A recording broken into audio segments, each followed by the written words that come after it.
تمام قسم کی تعریفات، ہر طرح کی حمد و ثنا، بزرگی اور بڑائی اس اللہ تبارک و تعالی کے لیے لائق اور زیبا ہے جو ہمارا مالک ہے، خالق ہے، رازق ہے۔ سب سے بہترین بات اللہ تبارک و تعالی کی بات یعنی قرآن مجید ہے، اور سب سے بہترین راستہ اللہ کے نبی جناب محمد اکرم صلی اللہ علیہ وسلم کا بتایا ہوا راستہ ہے۔ دین میں نکالی ہوئی ہر نئی بات بدعت ہے، ہر بدعت گمراہی ہے، اور گمراہوں کا انجام جہنم کی دہکتی ہوئی آگ میں ہوگا۔ اس کے بعد بے شمار درود و سلام ہوں اس ہستی اقدس و مقدس پر جن کا نام نامی اسم گرامی محمد اکرم صلی اللہ علیہ وسلم ہے۔ اللہم صلی علی محمد وعلی آل محمد کما صلیت علی ابراہیم وعلی آل ابراہیم انکا حمید مجید۔ اللہم بارک علی محمد وعلی آل محمد کما بارکت علی ابراہیم وعلی آل ابراہیم انکا حمید مجید۔ محترم حضرات، نوجوان ساتھیوں، عزیز بچوں، میری آواز کو سننے والی پردہ نشین اسلامی ماؤں اور بہنوں، آج کے اس خطبہ جمعہ میں جس موضوع کو لے کر میں آپ حضرات کے سامنے حاضر ہوا ہوں وہ ہے قرض اسلام کی نظر میں۔ دیکھیے، اللہ تبارک و تعالی نے بندوں کے بہت سارے حقوق رکھے ہیں، اور بندوں کے حقوق کو مارنا، اس کو ہڑپ کر جانا، یہ شریعت اسلامیہ میں حرام ہے۔ جس طرح سے اللہ رب العالمین کے حقوق کی پاسداری اور اس کا لحاظ ضروری ہے، ویسے ہی بندوں کے حقوق کی پاسداری اور لحاظ کرنا بھی ضروری ہے۔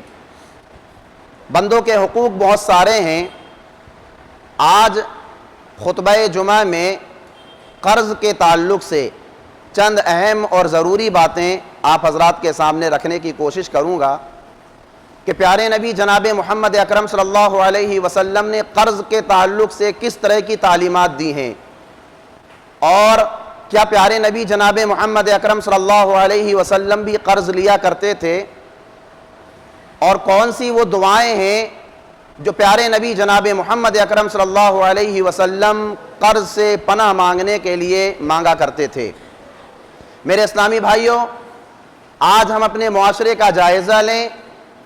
بہت سارے لوگ، بہت سارے ہمارے مسلمان بھائی ہمیں ایسے نظر آئیں گے جو لوگوں سے قرض لیے ہوئے ہیں، جو لوگوں کا پیسہ لیے ہوئے ہیں، کیش کی شکل میں، تجارت کی شکل میں، کاروبار کی شکل میں، مختلف شکلوں میں لوگوں نے دوسروں سے پیسہ لیا ہوا ہے، ان کے پیسوں پر قبضہ کیے ہوئے ہیں، اور ان کے پیسوں کو واپس نہ لوٹانا آج ہمارے معاشرے کے اندر لوگ اس کو عقل مندی تصور کرتے ہیں، ہنر تصور کرتے ہیں، فن تصور کرتے ہیں، اور ذہانت تصور کرتے ہیں، جبکہ شریعت اسلامیہ کا جب ہم اور آپ مطالعہ کریں گے تو پیارے نبی جناب محمد اکرم صلی اللہ علیہ وسلم نے قرض لے کر مال کو کھا جانا، پیسوں کو ہڑپ کر جانا، یا کسی بھی چیز کو لے کر کے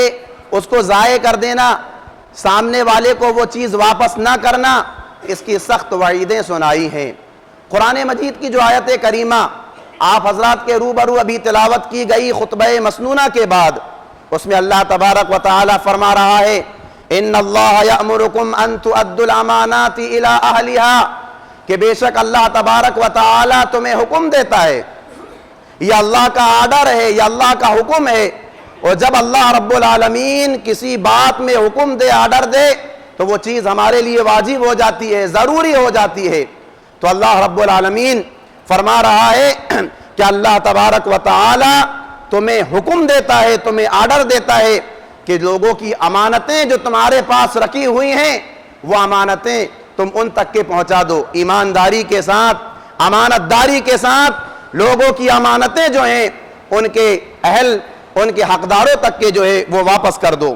میرے اسلامی بھائیوں، شریعت اسلامیہ میں جب کتاب و سنت کا ہم اور آپ مطالعہ کریں گے تو قرض دینے کے تعلق سے بھی اللہ رب العالمین نے، پیارے نبی جناب محمد اکرم صلی اللہ علیہ وسلم نے کچھ اصول بیان فرمائے ہیں، اور قرض لینے کے تعلق سے بھی اللہ تبارک و تعالی نے کچھ اصول بیان فرمائے ہیں.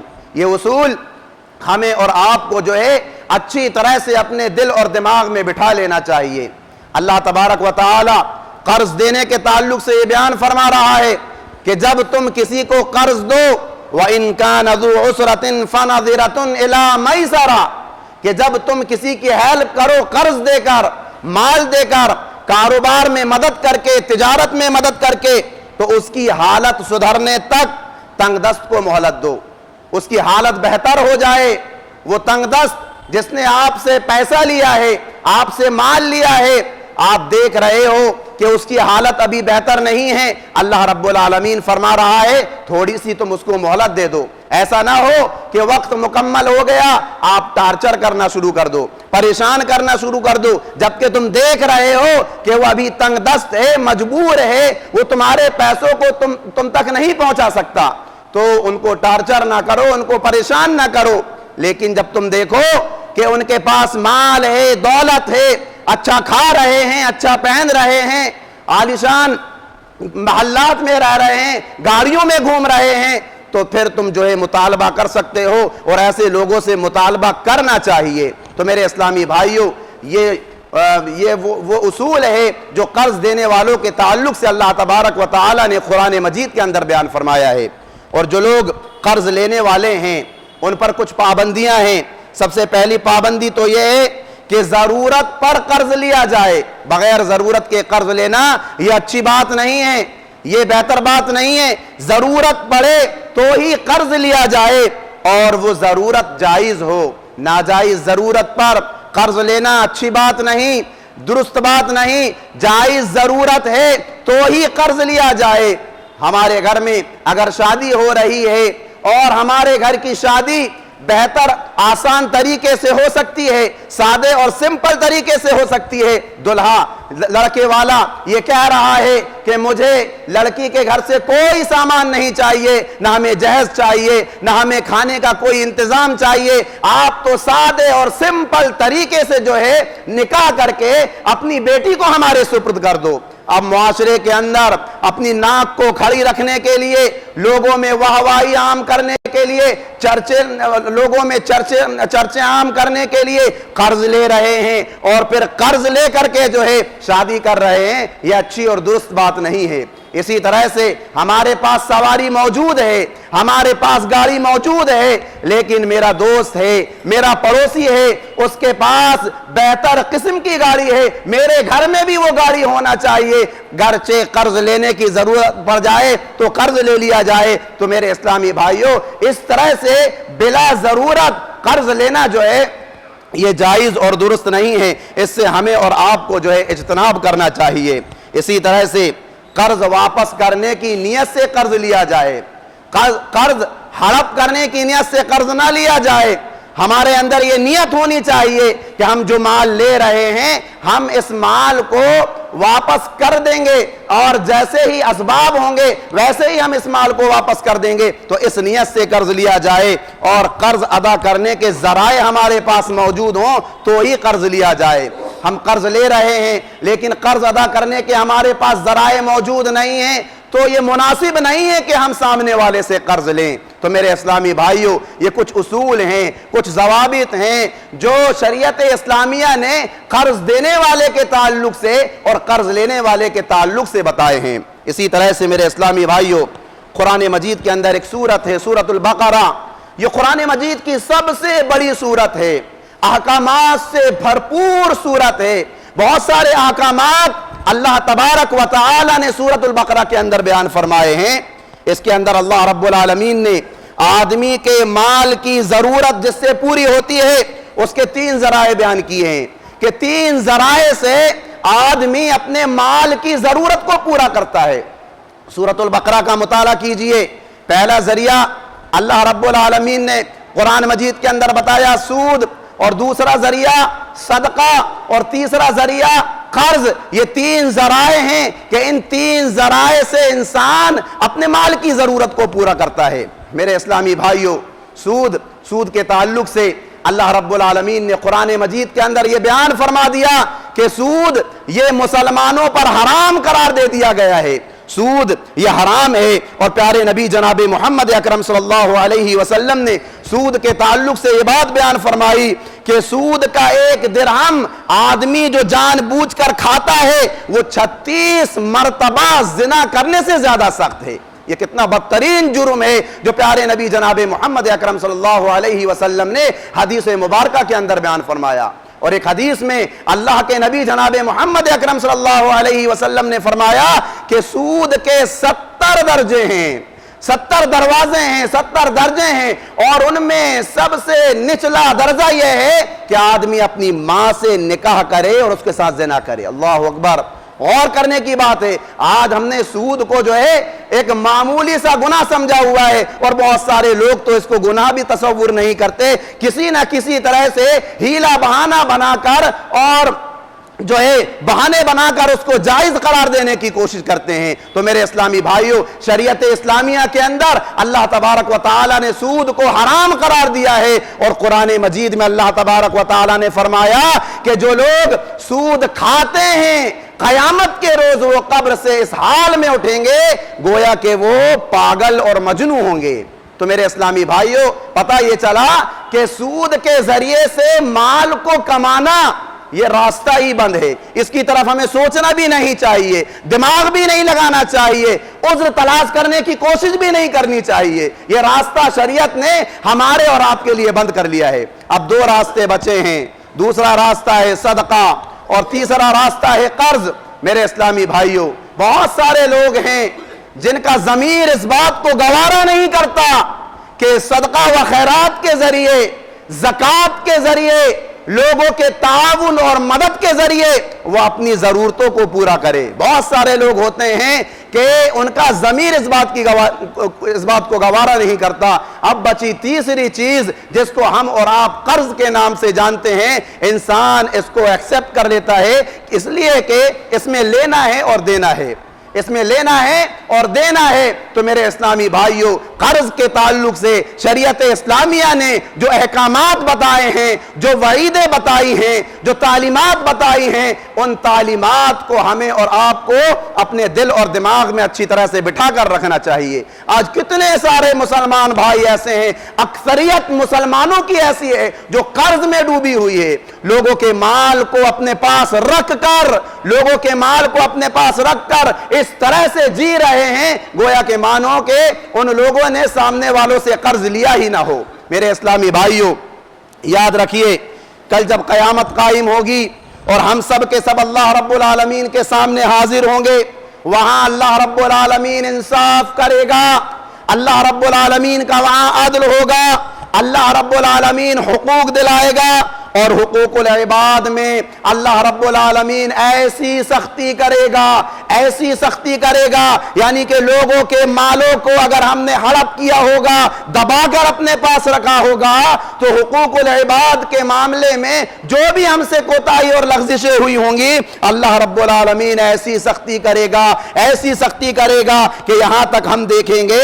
کہ حقوق اللہ میں اللہ رب العالمین نرمی کا پہلو رکھے گا، لیکن حقوق العباد میں اللہ رب العالمین سخت رہے گا۔ اللہ رب العالمین اس میں کسی طرح سے اللہ رب العالمین نرمی کا پہلو اختیار نہیں کرے گا۔ حقوق اللہ میں اللہ رب العالمین نرمی کا پہلو اختیار کر لے گا، جیسا کہ اللہ کے نبی جناب محمد اکرم صلی اللہ علیہ وسلم نے فرمایا کہ اول ما یحاسب به العبد یوم القیامت صلاۃ، کہ جب قیامت قائم ہوگی تو سب سے پہلا سوال حقوق اللہ کے تعلق سے بندوں سے جو ہوگا وہ نماز کے تعلق سے ہوگا، اور اس کی نماز دیکھی جائے گی۔ نماز اگر اس کی مکمل ہوگی، صحیح و سالم ہوگی، تو پکا سچا نمازی لکھ دیا جائے گا، اور اگر نماز میں کسی طرح کی کوئی کمی ہوگی تو اللہ تبارک و تعالی یہاں پر نرمی کا پہلو اختیار کرے گا۔ قال اللہ عز وجل لملائکتی، اللہ رب العالمین فرشتوں سے کہے گا انظروا هل لعبدی من تطوع، کہ فرشتوں ذرا اس بندے کی سنتوں کی طرف دیکھو، اس بندے کی نوافل کی طرف دیکھو، اس نے سنتیں پڑھی تھی کہ نہیں، اس نے نوافل کا اہتمام کیا تھا کہ نہیں۔ اگر اس کے پاس سنتیں ہیں، اگر اس کے پاس نوافل ہیں، تو پھر ان نوافل اور سنتوں کے ذریعے سے اس کے فرض میں جو کمی ہوئی ہے، خشوع اور خضوع میں جو کمی آئی ہے، اس خشوع اور خضوع کی کمی کو تم جو ہے نوافل اور سنتوں سے پورا کر لو۔ تو میرے اسلامی بھائیوں، اللہ رب العالمین حقوق اللہ میں نرمی کا پہلو تو اختیار کرے گا، لیکن حقوق العباد میں اللہ رب العالمین بہت زیادہ سخت ہوگا، اس میں کسی طرح کی کوئی نرمی کا پہلو اللہ رب العالمین اختیار نہیں کرے گا، اور قیامت کے روز اللہ رب العالمین کا انصاف جو ہے بے داغ انصاف ہوگا۔ ہم نے اگر کسی کا 1 روپیہ کھایا ہے، 1 روپیہ دبایا ہے، 50 پیسے کھائے ہیں، اس کو دبا کر بیٹھے ہوئے ہیں، اللہ کی قسم وہ معمولی سا روپیہ جو آج ہمارے نزدیک کوئی حیثیت نہیں رکھتا، کوئی وقت نہیں رکھتا، وہ معمولی سا روپیہ بھی اللہ رب العالمین ہمارے اور آپ کے سامنے وہاں پر پیش کر دے گا۔ ہمیں خبردار رہنا چاہیے، اس کو ہمیں معمولی اور ہلکا تصور نہیں کرنا چاہیے۔ اللہ کے نبی جناب محمد اکرم صلی اللہ علیہ وسلم نے فرمایا کہ جب قیامت قائم ہوگی تو اللہ تبارک و تعالی لوگوں کے حقوق کو پورا کا پورا ادا کرے گا، حتیٰ کہ اگر ایک سینگ والی بکری نے بغیر سینگ والی بکری کو مارا ہوگا تو قیامت کے روز اللہ تبارک و تعالی بغیر سینگ والی بکری کو سینگ دے کر اس سینگ والی بکری سے بدلہ پورا کروائے گا۔ ذرا غور کیجئے اس حدیث مبارکہ پر کہ وہ جانور جس کے لیے نہ تو جنت ہے، جس کے لیے نہ تو جہنم ہے، جس کے لیے نہ تو عالم برزخ ہے، اللہ رب العالمین قیامت کے روز ان کو جب انصاف دلائے گا تو ہم اور آپ عقل رکھتے ہیں، فہم رکھتے ہیں، اگر ہم نے کسی پر ظلم کیا ہوگا، کسی کے مال کو ہڑپ کر لیا ہوگا تو وہ ساری چیزیں اللہ تبارک و تعالی ہمارے اور آپ کے سامنے پیش کر دے گا۔ میرے اسلامی بھائیوں، آدمی قرض کیوں دیتا ہے؟ آدمی قرض اس لیے دیتا ہے کہ شریعت اسلامیہ میں پیارے نبی جناب محمد اکرم صلی اللہ علیہ وسلم نے اس کی بہت بڑی فضیلت بیان فرمائی ہے، بڑی فضیلتیں ہیں اس کی۔ اللہ کے نبی جناب محمد اکرم صلی اللہ علیہ وسلم نے فرمایا، مسلم کی حدیث ہے کہ جو بھی شخص دنیاوی زندگی میں کسی مسلمان بھائی کی مشکل کو اگر ختم کرتا ہے، اس کی پریشانی کو اس سے دور کرتا ہے، قیامت کے روز اللہ تبارک و تعالی اس کی پریشانیوں کو اس سے دور کر دے گا۔ دنیاوی زندگی میں جو بھی انسان کسی تنگ دست انسان کی تنگ دستی کو ختم کرتا ہے، اس کے لیے آسانیاں فراہم کرتا ہے، قیامت کے روز اللہ تبارک و تعالی اس کی تنگ دستی کو دور کرے گا، اس کے لیے آسانیاں فراہم کرے گا۔ اور اللہ کے نبی جناب محمد اکرم صلی اللہ علیہ وسلم نے فرمایا کہ واللہ فی عون العبد ما کان العبد فی عون اخیہ، اور اللہ رب العالمین اپنے بندے کی مدد اس وقت تک کرتا رہتا ہے کہ جب تک ایک بندہ اپنے دوسرے مسلمان بھائی کی جو ہے مدد کرتا رہے۔ تو میرے اسلامی بھائیوں، یہ فضیلت ہے، اسی لیے جو ہے ہم اور آپ جو ہے لوگوں کی ہیلپ کرتے ہیں، انہیں قرض دیتے ہیں۔ ایک اور حدیث ہے جو ابن ماجہ کے اندر موجود ہے، اللہ کے نبی جناب محمد اکرم صلی اللہ علیہ وسلم نے فرمایا کہ ایک مسلمان جب کسی دوسرے مسلمان کو 2 مرتبہ قرض دیتا ہے تو اس کے لیے ایک صدقے کا اجر و ثواب لکھ دیا جاتا ہے، ایک صدقے کا اجر و ثواب لکھ دیا جاتا ہے۔ تو میرے اسلامی بھائیوں، یہ وہ فضائل ہیں کہ جن فضائل کی بنیاد پر ایک مسلمان دوسرے مسلمان کی ہیلپ کرتا ہے، لیکن اس کے ہیلپ کو جو ہے نظر انداز کرتے ہوئے اس کے مال کو ہڑپ کر جانا، اس کے پیسے کو کھا جانا، یہ اچھی بات نہیں ہے۔ ارے ہماری تکلیف میں اس نے ہمارے اوپر رحم کیا اور ہم اس کا بدلہ واپس نہیں کریں گے، اس طرح سے دیں، یہ اچھی بات نہیں ہے۔ سہولیات آ گئیں، پیسہ آ گیا، گاڑیاں خرید رہے ہیں، زمینیں خرید رہے ہیں، کاروبار میں اضافہ کر رہے ہیں، اچھا کھا رہے ہیں، اچھا پہن رہے ہیں، لیکن جس سے ہم نے قرض لیا ہے ہم اس کو قرض نہیں دیں گے، اس کا پیسہ ہم واپس نہیں کریں گے۔ یاد رکھیے شریعت میں اس کی جو ہے سخت وعیدیں آئی ہیں، اور قیامت کے روز ایسے لوگ جو ہیں رسوائی اٹھائیں گے، اور قیامت کے روز ایسے لوگ فقیر بن کر جہنم کی دہکتی ہوئی آگ کا حصہ بن جائیں گے۔ جیسا کہ اللہ کے نبی جناب محمد اکرم صلی اللہ علیہ وسلم نے صحابہ کرام سے پوچھا اتدرون ما المفلس، کہ لوگوں کیا تم جانتے ہو کہ مفلس کسے کہتے ہیں؟ صحابہ کرام رضوان اللہ علیہم اجمعین نے کہا المفلس فینا من لا درہم لہ ولا متاع، کہ اے اللہ کے رسول مفلس وہ ہے کہ جس کے پاس نہ دینار ہے نہ کوئی ساز و سامان ہے۔ اللہ کے نبی نے کہا نہیں، ایسا انسان مفلس نہیں ہے، بلکہ شریعت میں وہ انسان مفلس ہے، وہ انسان فقیر ہے جو قیامت کے روز اللہ رب العالمین کے پاس نماز لے کر آئے، زکوٰۃ لے کر آئے، روزے لے کر آئے، صدقہ و خیرات لے کر آئے، دیگر اعمال صالحہ لے کر آئے، اور پھر لوگ اس کے پاس آ کر کے کھڑے ہو جائیں۔ ایک آدمی کہے کہ اے اللہ قد شتم هذا وقذف هذا واكل مال هذا وسفك دم هذا وضرب هذا، اے اللہ یہ انسان جو آپ کے پاس کھڑا ہوا ہے پروردگار یہ نماز لے کر تو آیا ہے، زکوٰۃ لے کر تو آیا ہے، صدقہ و خیرات لے کر تو آیا ہے، لیکن دنیاوی زندگی میں اس نے مجھے گالی بکا تھا، اس نے میرے اوپر بہتان اور الزام لگایا تھا، اس نے میرے مال کو کھایا تھا۔ مال کھانے کی جتنی بھی شکلیں ہیں وہ ساری کی ساری شکلیں جو ہیں اس جملے کے اندر آ جاتی ہیں وَأَكَلَ مَالَ هَذَا، اے اللہ اس نے جو ہے میرا مال کھایا تھا اور میرا خون کیا تھا، مجھے مارا تھا۔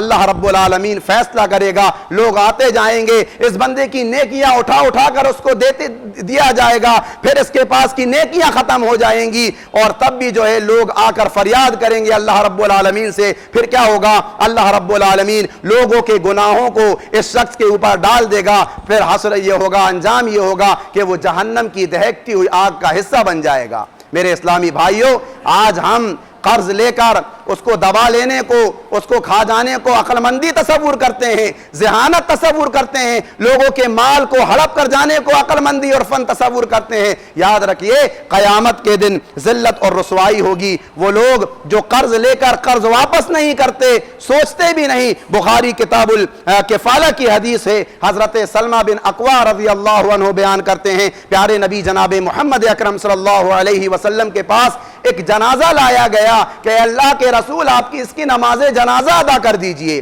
اللہ کے نبی نے پوچھا کیا یہ انسان مقروض ہے، قرضدار ہے؟ بتایا گیا نہیں۔ اے اللہ کے رسول یہ قرضدار نہیں ہے۔ اللہ کے نبی آگے بڑھے، اس کی نماز جنازہ ادا کری۔ اس کے بعد پھر ایک اور شخص کا جو ہے جنازہ لے کر آیا گیا، تو پھر اللہ کے نبی نے پوچھا کہ کیا یہ میت مقروض ہے؟ بتایا گیا ہاں اے اللہ کے رسول یہ مقروض ہے۔ اللہ کے نبی پیچھے ہٹ گئے اور صحابہ سے کہا آپ ان کی نماز جنازہ پڑھا دیجئے۔ حضرت ابو قتادہ رضی اللہ عنہ آگے بڑھتے ہیں، کہتے ہیں اے اللہ کے رسول میں اس میت کی ذمہ داری لیتا ہوں، اس کا جو بھی قرضہ ہے میں اس کو ادا کروں گا۔ اللہ کے نبی جناب محمد اکرم صلی اللہ علیہ وسلم نے جب یہ بات سنی تو اللہ کے نبی آگے بڑھے اور اس کی نماز جنازہ ادا کری۔ میرے اسلامی بھائیوں، نماز جنازہ یہ دعا ہے، ایک طرح سے سفارش ہے، لیکن جو انسان قرضدار ہو کر اس دنیا سے رخصت ہوتا ہے وہ جنت میں داخل ہی نہیں ہو سکتا، تو پھر کیا مطلب دعا کرنے کا، کیا مطلب سفارش کرنے کا؟ اسی لیے پیارے نبی جناب محمد اکرم صلی اللہ علیہ وسلم نماز جنازہ پڑھانے سے پیچھے ہٹ گئے۔ ایسا انسان اللہ کی جنت میں داخل ہی نہیں ہوگا جس کے اوپر اگر قرض ہے۔ قرض تو قرض ہوتا ہے میرے اسلامی بھائیوں، ایک روپیے کا بھی اگر ہمارے اوپر قرض ہے اس کو اگر ہم نے ادا نہیں کیا تو اللہ رب العالمین کے ہمیں اور آپ کو جواب دہ ہونا پڑے گا۔ اللہ کے نبی جناب محمد اکرم صلی اللہ علیہ وسلم نے فرمایا نفس المؤمن معلقۃ بدینہ حتی یقضى عنہ، کہ ایک مومن کی روح جو ہے معلق ہو جاتی ہے، جنت میں داخل نہیں ہوتی اس وقت تک کہ جب کہ اس کا قرضہ ادا نہ کیا جائے۔ اور ایک اور حدیث جو نسائی کے اندر موجود ہے، حضرت محمد بن جحش رضی اللہ عنہ بیان کرتے ہیں کہ ہم لوگ پیارے نبی جناب محمد اکرم صلی اللہ علیہ وسلم کے پاس بیٹھے ہوئے تھے، اچانک آپ صلی اللہ علیہ وسلم نے آسمان کی طرف دیکھا، آپ کی پیشانی سے پسینہ نکلا، اللہ کے نبی نے اپنا پسینہ پوچھا اور کہا سبحان اللہ ماذا نزل من التشدید، اللہ کی پناہ آج تو بڑی سخت چیز نازل ہوئی ہے۔ صحابہ کرام ڈر گئے، خوف زدہ ہو گئے کہ آخر ایسا کیا نازل ہو گیا کہ اللہ کے نبی پناہ مانگ رہے ہیں اور کہہ رہے ہیں کہ سبحان اللہ آج تو بڑی سخت چیز نازل ہوئی ہے۔ سارے صحابہ ڈر گئے، کسی نے کچھ نہیں پوچھا، خاموشی کے ساتھ سارے صحابہ اٹھ کر اپنے اپنے گھر چلے گئے۔ بیان کرتے ہیں کہ محمد بن جہاش کے دوسرے دن میں آیا اور میں نے اللہ کے نبی سے پوچھا کہ اے اللہ کے نبی کل ایسا کیا نازل ہوا تھا کہ جس کی وجہ سے آپ نے جو ہے اتنے سخت کلمات کہے کہ سبحان اللہ ماذا نزل من التشدید، آج جو ہے ایک سختی نازل ہوئی ہے۔ اللہ کے نبی جناب محمد اکرم صلی اللہ علیہ وسلم نے فرمایا والذی نفسی بیدی، قسم ہے اس ذات کی جس کے قبضہ قدرت میں میری جان ہے، ایک آدمی اللہ کے راستے میں نکلتا ہے، اللہ کے دین کی دعوت دینے کے لیے، اللہ کے دین کے کلمے کو بلند کرنے کے لیے، اور لڑتے لڑتے اگر وہ مر جاتا ہے تو ایسے انسان کو شہید کہا جاتا ہے۔ وہ شہید کا بڑا مرتبہ ہے، بڑا مرتبہ ہے۔ اللہ کے نبی جناب محمد اکرم صلی اللہ علیہ وسلم نے فرمایا کہ ایک آدمی جب اللہ کے راستے میں شہید ہوتا ہے اس کے جسم کا خون زمین پر نہیں گرتا کہ ادھر جو ہے جنت کے نظارے اس کو کرائے جانے لگتے ہیں۔ اللہ کے نبی جناب محمد اکرم صلی اللہ علیہ وسلم فرما رہے ہیں کہ ایک آدمی اللہ کے راستے میں جہاد فی سبیل اللہ کے لیے نکلے اور قتل کر دیا جائے، شہید ہو جائے، پھر اس کو زندہ کیا جائے، پھر وہ شہید ہو جائے، پھر اس کو زندہ کیا جائے، پھر وہ شہید ہو جائے، اور اس حال میں کہ وہ قرض دار تھا، وہ اللہ کی جنت میں داخل نہیں ہو سکتا، وہ اللہ کی جنت میں داخل نہیں ہو سکتا جب تک کہ اس کا قرض ادا نہ کر دیا جائے۔ میرے اسلامی بھائیوں، آج اس کو ہم نے معمولی سمجھ رکھا ہے، لاکھوں روپے کا قرضہ ہمارے اوپر ہے، ہم دینے کے بارے میں سوچتے بھی نہیں، ہم سوچتے ہیں کہ ہماری اولاد جو ہے ہمارے قرضے کو ادا کر دے گی۔ اللہ کے بندو، جب مرو گے تو یہی اولاد جو ہے اس مال کو حاصل کرنے کے لیے لڑے گی، وہ آپ کے قرضے کو کیا ادا کرے گی؟ تو میرے اسلامی بھائیوں، اپنے قرضے کو اپنی زندگی میں ہی ادا کرنے کی کوشش کرو، اور ورنہ جو ہے کم از کم اتنی وصیت ضرور کرو کہ اگر میں مر جاؤں تو میرے مال کا جو حصہ ہے اس میں سے سب سے پہلے جو ہے میرے قرض کو ادا کیا جائے۔ یہ اسی طرح سے میرے اسلامی بھائیوں، آج ہم اپنے معاشرے کا جائزہ لیں تو آدمی جتنا بڑا ہے، جتنا مالدار ہے، اتنا ہی بڑا آپ کو اس کے اوپر قرض نظر آئے گا۔ جتنا بڑا مالدار آدمی اتنا ہی وہ قرض میں ڈوبا ہوا ہے۔ قرض لینا یہ کوئی بری بات نہیں ہے۔ اللہ کے نبی جناب محمد اکرم صلی اللہ علیہ وسلم ایک یہودی سے قرض لیا کرتے تھے اور اپنی زرع اس کے پاس رکھوا دیا کرتے تھے۔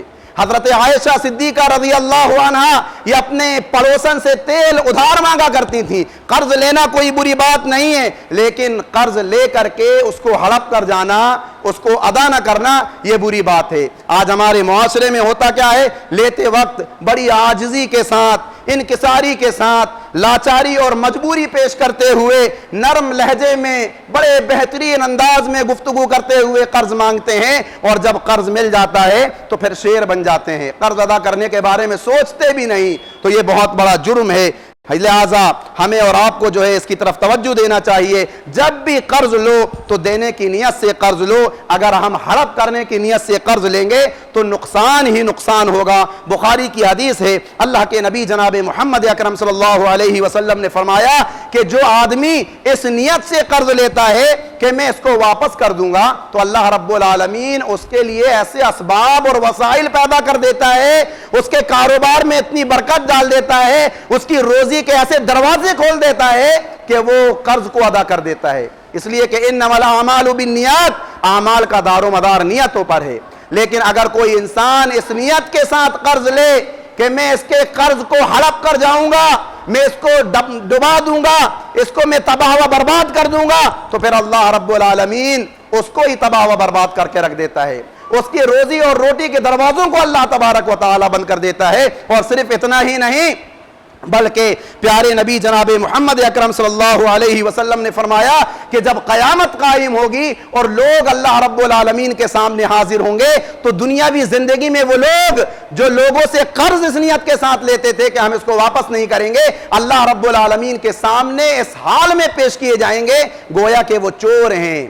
ایک چور کو دیکھیے آپ، تھانے میں، پولیس اسٹیشن میں جب اس کو پیش کیا جاتا ہے کس طرح سے ذلت اس کے چہرے سے ٹپک رہی ہوتی ہے۔ پوری حضرت آدم علیہ السلام سے لے کر محمد عربی صلی اللہ علیہ وسلم تک جتنی بھی امتیں ہیں وہ ساری کی ساری امتیں وہاں موجود ہوں گی، اور جو ہے وہاں یہ چور کی حیثیت سے پیش کیا جائے گا۔ بہرحال اللہ کے نبی جناب محمد اکرم صلی اللہ علیہ وسلم قرض سے پناہ مانگا کرتے تھے اور دعاؤں کا اہتمام کیا کرتے تھے. اللہم انی اعوذ بک من الہم والحزن والعجز والکسل والجبن والبخل وضلع الدین وغلبۃ الرجال. اس دعا کو یاد کر لیجئے اور پڑھا کریں. نماز میں اللہ کے نبی اس دعا کو پڑھتے تھے. اللہم انی اعوذ بک من عذاب جہنم ومن عذاب القبر ومن فتنة المحیا والممات ومن شر فتنة المسیح الدجال. اللہم انی اعوذ بک من المأثم والمغرم. اس میں قرض سے پناہ مانگی گئی ہے. حضرت عائشہ صدیقہ رضی اللہ عنہا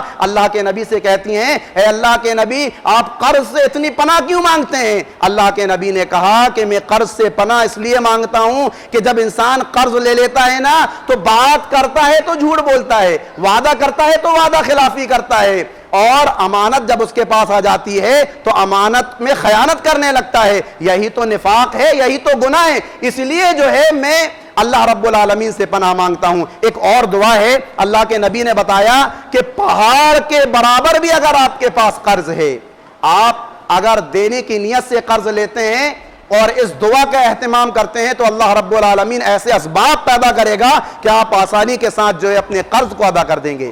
اللہم اکفنی بحلالک عن حرامک واغننی بفضلک عمن سواک. اس دعا کا اہتمام کیجئے اور یاد رکھیے قرض کو لینا کوئی عیب کی بات نہیں ہے, لیکن قرض لے کر اس کو ہڑپ کر جانا, اس کو کھا لینا, یہ بہت بڑا جرم ہے, بہت بڑا گناہ ہے. قرض تو قرض ہوتا ہے, چاہے وہ پیسے کی شکل میں ہو, تجارت کی شکل میں ہو, کسی بھی شکل میں. اگر آپ نے کسی کا پیسہ دبایا ہوا ہے, اپنے پاس رکھا ہوا ہے کسی بھی شکل میں, تو پھر اللہ رب العالمین کے یہاں جواب دہ ہونا پڑے گا. اللہ تبارک و تعالیٰ سے دعا ہے الہ العالمین ہم تمام کے تمام مسلمانوں کو قرآن اور حدیث کے مطابق زندگی گزارنے والا بنا. الہ العالمین ہم گناہ گار ہیں, ہم خطا کار ہیں, ہم نے اپنی زندگی میں جان بوجھ کر گناہ کیے, انجانے میں ہم سے گناہ سرزد ہوئے. پروردگارہ تیری ذات غفور الرحیم ہے, تو تواب ہے, تو توبہ کرنے والوں سے بہت زیادہ خوش ہوتا ہے. پروردگارہ ہم سے جو بھی گناہ سرزد ہوئے ہیں تو انہیں معاف کر دے. الہ العالمین ہم نے اپنی زندگی میں جو بھی ٹوٹی پھوٹی عبادتیں کی ہیں تو ان کو شرف قبولیت عطا فرما. الہ العالمین ہمارے وہ بھائی, ہماری وہ بہنیں جو بیمار ہیں, جو حادثات کا شکار ہو چکے ہیں, جن کو بڑی بڑی بیماریوں نے اپنے شکنجے میں لے لیا ہے, ہماری ہی اپنی جماعت کے ایک بھائی ہیں جو باڑی کے رہنے والے ہیں, شانو بھائی جن کا شکیل نام ہے, وہ سخت بیمار ہیں, بہت زیادہ علیل ہیں. اے اللہ رب العالمین تیری ذات شفا دینے والی ہے. ان کی زندگی اگر ان کے مقدر میں لکھی ہے تو پروردگارہ تو ان کو شفاء کاملہ عاجلہ عطا فرما, ورنہ ان کے ساتھ آسانی کا معاملہ کر. الہ العالمین ہمارے وہ بھائی, ہماری وہ بہنیں جو اس دنیا سے رخصت ہو گئے, پروردگارہ تو ان کے گناہوں کو معاف کر دے, ان کی نیکیوں کو قبول کر لے, ان کی قبر کو جنت کا باغیچہ بنا کر انہیں اپنی جنت میں داخل فرما. الہ العالمین ہم تمام کے تمام مسلمانوں کو بروز قیامت جہنم کی دہکتی ہوئی آگ سے بچا کر اپنی جنت میں داخل فرما. آمین ثم آمین. وآخر دعوانا ان الحمد للہ رب العالمین.